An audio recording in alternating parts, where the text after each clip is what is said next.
ñu ngi interpellé ministre bi wax lu jëm ci wàllu élevage ñu ngi interpellé ñi nga xam ni ñëpp ay kilifa lañu tey saytu lu jëm ci càmm gi ci Sénégal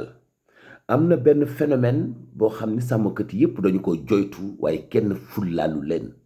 am na benn phénomène boo xam ni réew mu bëgg a développer ci wàllu élevage du ko mus a dooleel te dañoo dem ba lal ko finalement ci ak ma tey nañu bàyyi xari jigéen yi ëmb ñu leen di sacrifier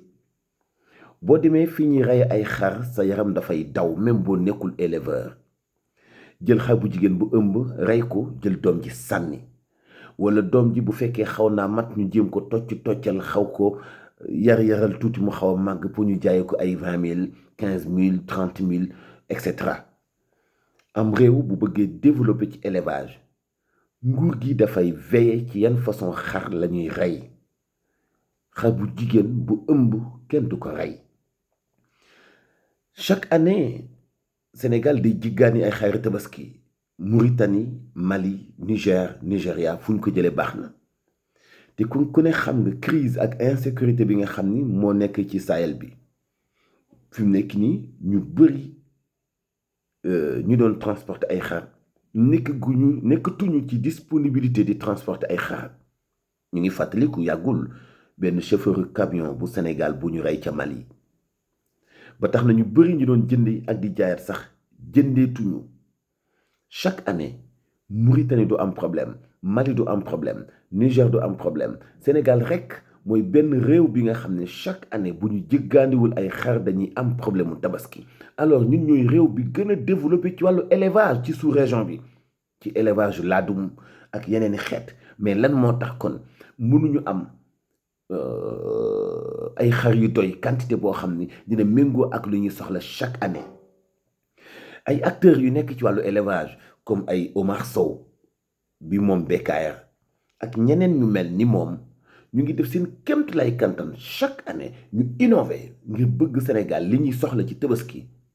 kenn du ko jëggaani waaye fii lay nekk mais dina jafe pour ñu atteindre objectif boobu parce que chaque année li ñuy boom ci ay xar ci yu jigéen yu ëmb ba noppi dafa jéggi dayoo encore une fois ñu ngi interpeller kilifa yi nekk ci wàllu élevage faw ñu veiller ci loolu xar bu jigéen bu ëmb ba sori kenn du ko rey day sabab ak jur du mat ca dëkk ba wala xamuñu gâchis boobu yàq boobu gaspillage kenn xamul noo koy woowee sax ci ak maa tey xar mu ëmb nga rendi ko dindi noonu ànd bi daal di sànni xamoo ay seex la ëmb nga sànni benn xar wala ñaari xar léegi chaque année ay junni xar la ñuy rey yu ëmb ba noppi imaginez bu ñu amoon doom yooyu ñu élever leen ñu nekk ci marché bi est-ce que dinañu am problème boobu fii ak phénomène maa tey boobu nag mu ngi continuer ci milieu élevage bi du ñu continuer di jéggaani ay xar bu tabaski jotee lu ko may du ñu am ay xar yu doy ay éleveurs yi nekk Sénégal mun nañu ma seede Bàcc Sàll daf koy joytu ba sonn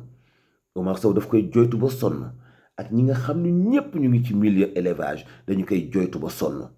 mais ba léegi solution amagul Sénégal développé loolu ci wàllu élevage ci laadum waaye laadum ak azawat tulabéer bali kiif li ma sama xarit ba waxoon finalité xar moom rey lekk la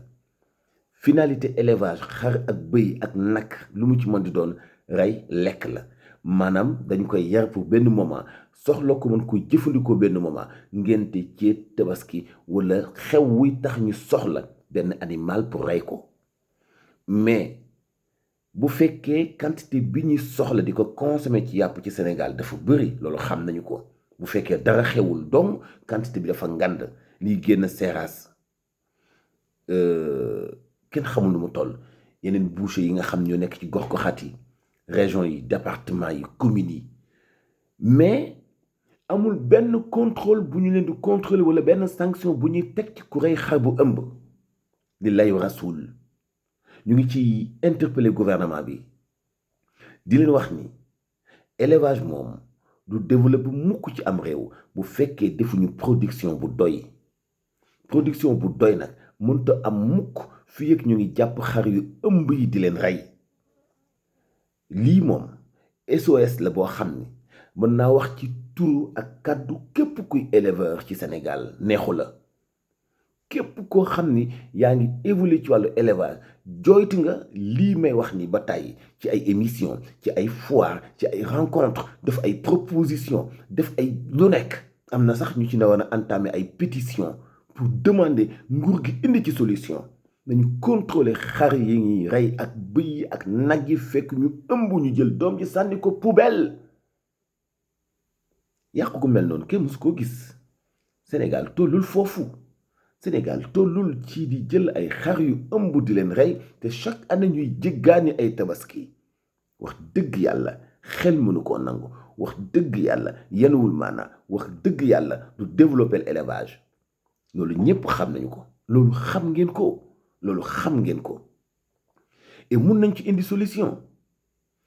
kiy jaay xëy na soxla mun na ko dab mais julle bi dem di jëndi itam dafay jëndi quantité bu ngand nombre bu bari ci ay xar indi